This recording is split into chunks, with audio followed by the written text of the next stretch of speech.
bin Khattab radhiyallahu anhu adalah salah satu teladan sosok lelaki sejati.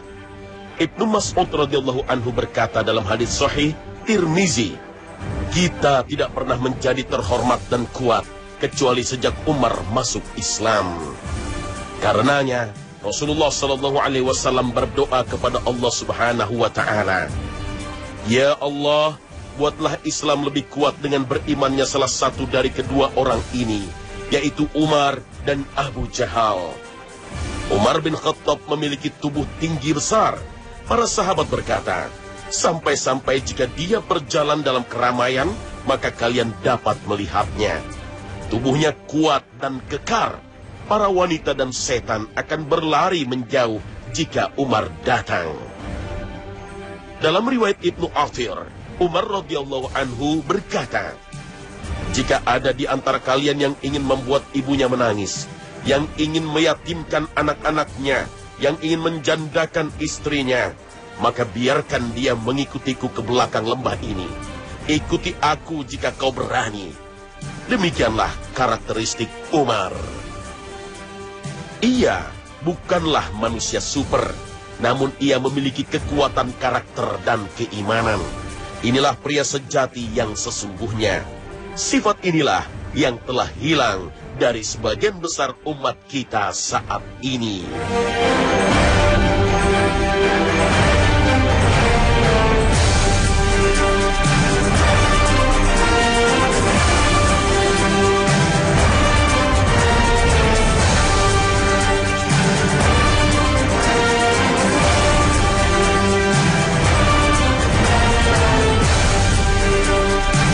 Assalamualaikum warahmatullahi wabarakatuh. Menjadi pria sejati adalah impian setiap laki-laki. Memiliki seorang suami dengan sifat layaknya seorang pria sejati pun menjadi dambaan setiap wanita muslimah. Pria sejati bukan sebatas citra diri yang ingin ditampilkan di hadapan manusia, namun juga tercermin dari perilaku pada kehidupan sehari-hari.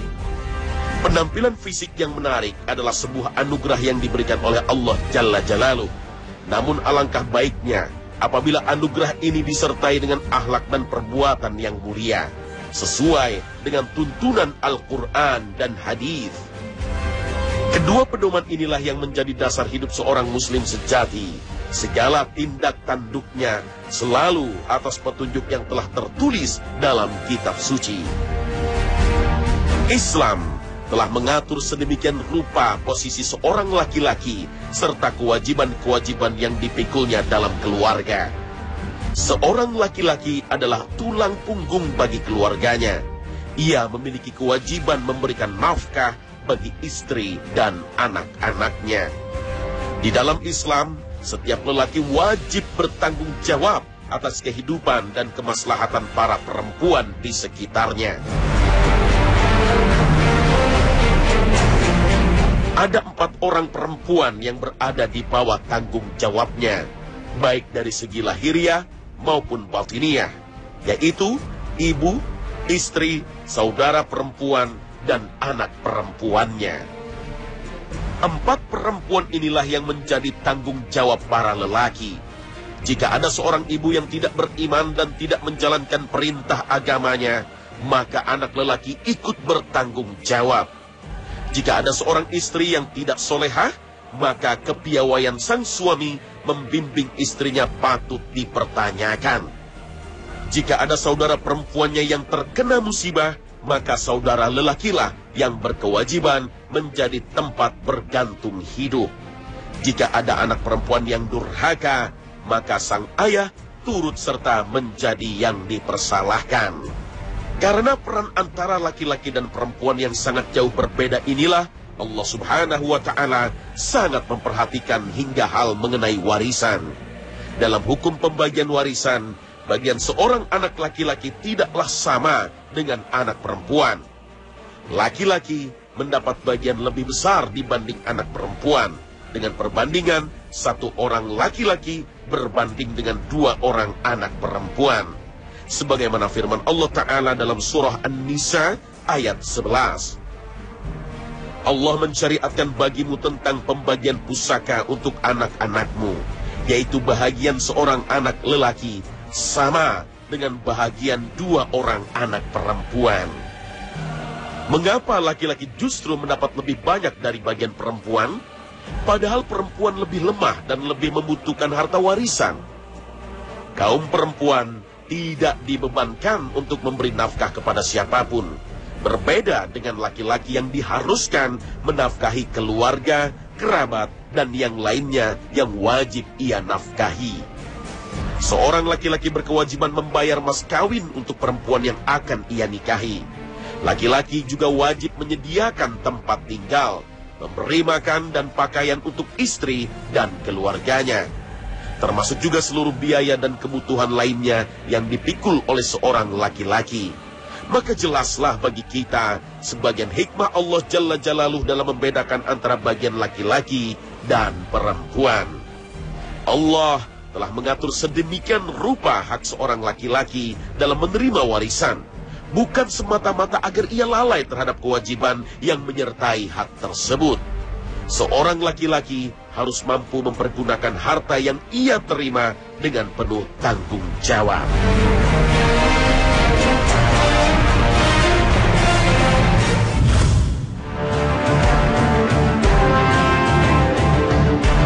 Syariat Islam tidak mewajibkan perempuan untuk mengeluarkan hartanya sebagai nafkah, baik untuk dirinya sendiri atau untuk anak-anaknya, meskipun ia sanggup bekerja.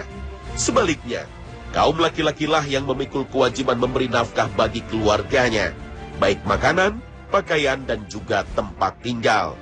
Sebagaimana firman Allah Subhanahu wa Ta'ala, dan kewajiban ayah memberi makan dan pakaian kepada para ibu dengan cara yang ma'ruf. Al-Quran Surah Al-Baqarah ayat 233. Seorang suami adalah kepala rumah tangga bagi istri dan anak-anaknya. Kebutuhan hidup mereka menjadi tanggung jawab penuh seorang suami. Dalam surah At-Tolak ayat 65 Allah berfirman, hendaklah orang yang mampu memberikan nafkah menurut kemampuannya, dan orang yang disempitkan rezekinya hendaklah memberikan nafkah dari harta yang diberikan Allah kepadanya. Allah tidak memikulkan beban kepada seseorang, melainkan sekedar apa yang Allah berikan kepadanya.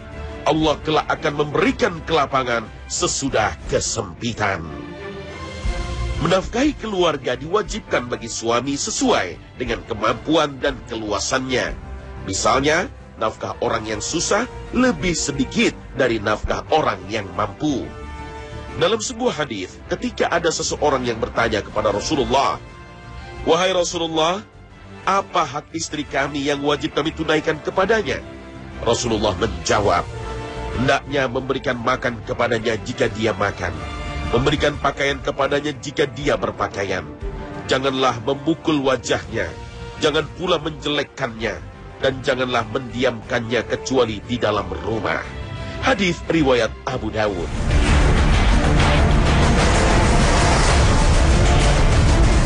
Menafkahi keluarga hukumnya wajib. Orang yang menunaikannya akan diberi pahala sesuai dengan niatnya. Nafkah yang wajib kepada istri mencakup beberapa perkara. Pertama, makan dan minumnya, dan termasuk dalam hal ini juga segala perlengkapan yang dia butuhkan untuk makan dan minum. Kedua adalah pakaiannya, mencakup pakaian luar rumah dan dalam rumah. Ketiga, tempat tinggal, termasuk pula dalam makna tempat tinggal adalah segala perlengkapan yang dibutuhkan untuk istirahat sesuai kemampuan. Allah Azza wa Jalla berfirman, tempatkanlah mereka para istri di mana kamu bertempat tinggal menurut kemampuanmu. Al-Quran Surah At-Tolak ayat 6. Inilah 3 perkara yang telah disepakati oleh para ulama yang wajib ditunaikan suami dalam memberikan nafkah kepada istrinya. Jika suami tidak memberi nafkah yang cukup padahal dia memiliki harta yang nampak yang memungkinkan bagi istri untuk mengambil sendiri atau dengan keputusan hakim, maka istri hendaklah bersabar. Tidak sendiri atau dengan keputusan hakim, maka istri hendaklah bersabar, tidak menuntut cerai. Demikian juga jika suami tidak memberi nafkah secara cukup bagi istri dan anaknya, maka sang istri boleh mengambil harta suami dengan tanpa izin, tetapi dengan cara yang ma'ruf. patut secukupnya, tidak boleh berlebihan. Dalam masalah tersebut, Nabi Shallallahu Alaihi Wasallam telah bersabda, sebagaimana disebutkan di dalam hadis sahih dari Aisyah bahwa Hindun binti Utbah berkata, "Wahai Rasulullah, sesungguhnya Abu Sufyan suamiku seorang laki-laki yang bakhil. Dia tidak memberi nafkah kepadaku yang mencukupi aku dan anakku, kecuali yang aku ambil darinya sedangkan dia tidak tahu." Maka beliau bersabda, "Ambillah yang mencukupimu dan anakmu dengan patut." Hadis riwayat Bukhari nomor 5364, Muslim nomor 1714. Pasangan suami istri kondisinya berbeda-beda. Ada yang keduanya sama-sama orang yang mampu atau sama-sama tidak mampu, atau salah satunya dari orang mampu dan lainnya tidak mampu. Yang menjadi ukuran dalam memberikan nafkah adalah keadaan sang suami, bukan bergantung pada keadaan sang istri. Hendaklah orang yang mampu memberikan nafkah menurut kemampuannya, dan orang yang disempitkan rezekinya hendaklah memberikan nafkah dari harta yang diberikan Allah kepadanya. Allah tidak memikulkan beban kepada seseorang, melainkan sekedar apa yang Allah berikan kepadanya. Allah kelak akan memberikan kelapangan sesudah kesempitan. Al-Quran Surah At-Tolak ayat 7.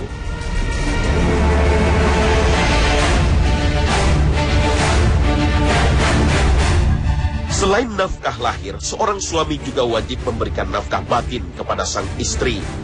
Lelaki diwajibkan mencampuri istrinya minimal sekali dalam satu masa suci, jika ia mampu melakukannya. Ibnu Taimiyah menjelaskan, wajib bagi seorang suami menyampuri istrinya dengan cara yang patut, karena hal ini merupakan hak istri yang paling kuat terhadap suaminya. Memberikan nafkah batin atau jima yang halal juga merupakan ibadah yang berpahala besar. Rasulullah Shallallahu Alaihi Wasallam bersabda, "Dalam kemaluanmu itu ada sedekah." Sahabat lalu bertanya, "Wahai Rasulullah, apakah kita mendapat pahala dengan menggauli istri kita?" Rasulullah menjawab, "Bukankah jika kalian menyalurkan nafsu di jalan yang haram akan berdosa? Maka begitu juga sebaliknya, bila disalurkan di jalan yang halal, kalian akan berpahala." Hadis riwayat Bukhari, Abu Dawud, dan Ibnu Huzaimah. Ulama salaf mengajarkan, seseorang hendaknya menjaga 3 hal pada dirinya. Jangan sampai tidak berjalan kaki agar jika suatu saat harus melakukannya tidak akan mengalami kesulitan. Jangan sampai tidak makan agar usus tidak menyempit. Dan jangan sampai meninggalkan jima di antara suami dan istri. Karena bertujuan mulia dan bernilai ibadah, maka setiap hubungan suami istri dalam rumah tangga harus bertujuan dan dilakukan sesuai dengan tuntunan. Hubungan intim menurut Ibnu Qayyim Al-Jauzi dalam At-Tibbun Nabawi sesuai dengan petunjuk Rasulullah memiliki 3 tujuan, yakni memelihara keturunan dan keberlangsungan umat manusia, mengeluarkan cairan yang bila mendekam di dalam tubuh akan berbahaya, serta meraih kenikmatan yang dianugerahkan Allah. Dalam memberikan nafkah batin, tidak serta-merta dilakukan tanpa adanya tuntunan. Islam telah dengan sempurna mengatur adab-adab dalam berjima halal. Sunnah dalam hubungan suami istri adalah dengan berdoa. Doa ini pada hakikatnya adalah untuk memohon perlindungan kepada Allah terhadap gangguan setan dalam pelaksanaan hubungan suami istri, yakni dengan membaca Bismillah, Allahumma jannabna syaitana wa jannabi syaitana ma razaqtana. Dalil doa sebelum berhubungan antara suami dan istri ini berdasarkan hadis Rasulullah Sallallahu Alaihi Wasallam. Apabila salah seorang mereka akan menggauli istrinya, hendaklah ia membaca Bismillah, ya Allah, jauhkanlah kami dari setan dan jauhkanlah setan dari apa yang Engkau karuniakan kepada kami. Sebab jika ditakdirkan hubungan antara mereka berdua tersebut membuahkan anak, maka setan tidak akan membahayakan anak itu selamanya. Sahih Muslim nomor 2591.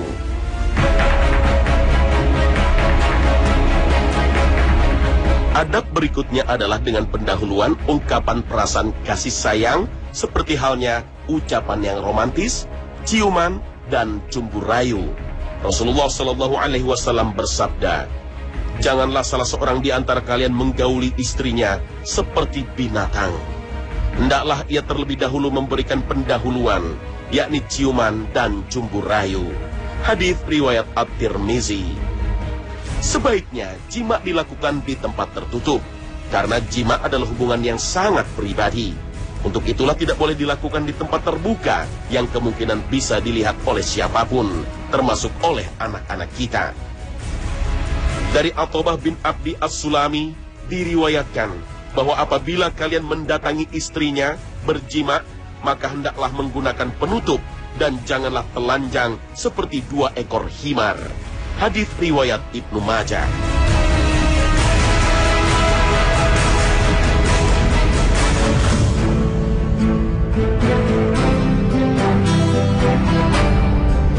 Seorang pria sejati tidak cukup sebatas menunaikan kewajibannya memberi nafkah.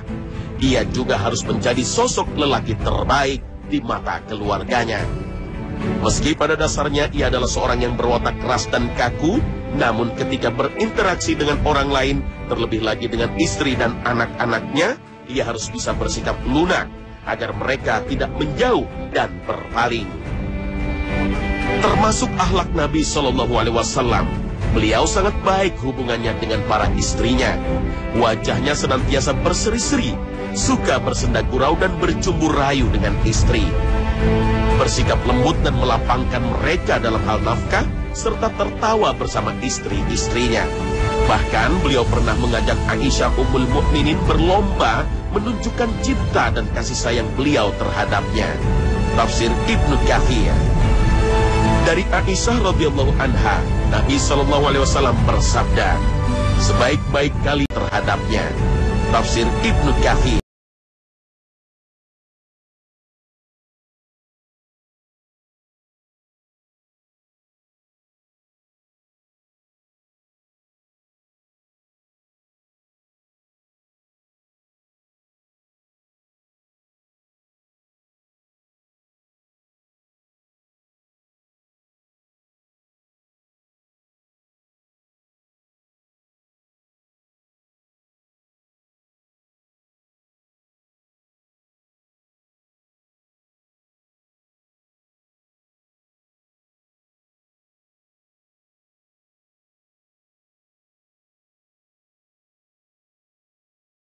Setidaknya, ada 3 hal dalam memperlakukan istri dan anak dengan baik dan terhormat.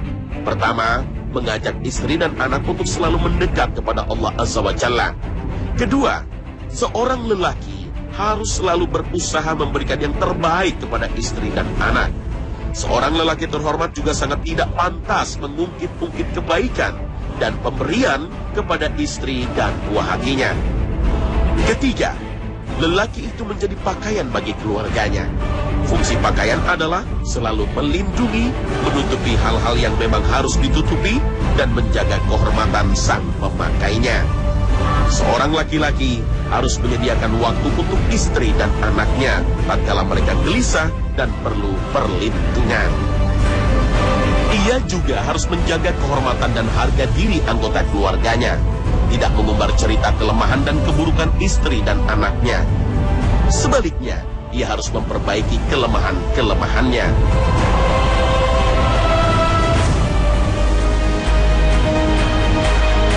Allah Subhanahu wa Ta'ala menciptakan wanita dengan segala kekurangan dan kelemahannya. Ia butuh dibimbing dan diluruskan, karena ia merupakan makhluk yang diciptakan dari tulang rusuk yang bengkok. Namun meluruskannya butuh kelembutan dan kesabaran. Rasulullah SAW bersabda, berwasiatlah kalian kepada para wanita, istri dengan kebaikan, karena mereka itu diciptakan dari tulang rusuk, dan bagian yang paling bengkok dari tulang rusuk adalah bagian yang paling atas. Bila engkau paksakan untuk meluruskannya, maka engkau akan mematahkannya. Namun bila engkau biarkan begitu saja, tidak engkau luruskan, maka dia akan terus-menerus bengkok. Karena itu, berwasiatlah kalian kepada para wanita, istri. Sahih, hadis riwayat Al-Bukhari dan Muslim. Seorang suami tidak boleh melakukan kekerasan terhadap istri, termasuk memukul tanpa alasan yang kuat. Wanita-wanita yang kamu khawatirkan nusyuznya, maka nasihatilah mereka dan pisahkanlah mereka di tempat tidur mereka. dan pukullah mereka. Kemudian jika mereka mentaatimu, maka janganlah kamu mencari-cari jalan untuk menyusahkannya. Sesungguhnya Allah Maha Tinggi lagi Maha Besar. Al-Quran Surah An-Nisa ayat 34. Pertama, menasihati istri dengan cara yang baik, dengan kata-kata yang bijaksana, kata-kata yang mampu menyentuh hatinya, sehingga dia segera sadar dan kembali ke jalan yang diridhoi Allah. Sama sekali tidak diperkenankan mencela istri dengan kata-kata kasar, kata-kata kotor, dan tidak terpuji.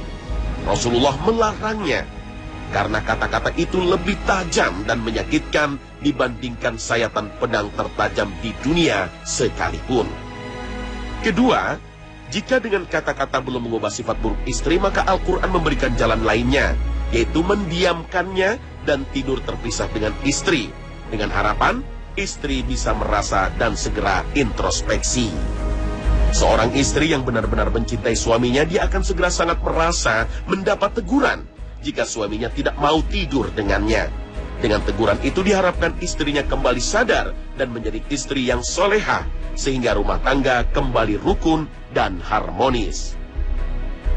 Ketiga, jika ternyata istri masih bebal nuraninya karena tertutup oleh hawa nafsunya, dan dia masih tidak mau berubah setelah diingatkan dengan dua cara sebelumnya, maka cara ketiga adalah dengan memukulnya. Namun Islam menetapkan batasan-batasan dan syarat-syarat dalam pelaksanaan pukulan, sehingga tidak keluar dari tujuan pembolehannya, yaitu untuk memperbaiki, meluruskan, dan mendidik, bukan untuk membalas dendam, menghinakan, dan merendahkan kaum wanita. Rasulullah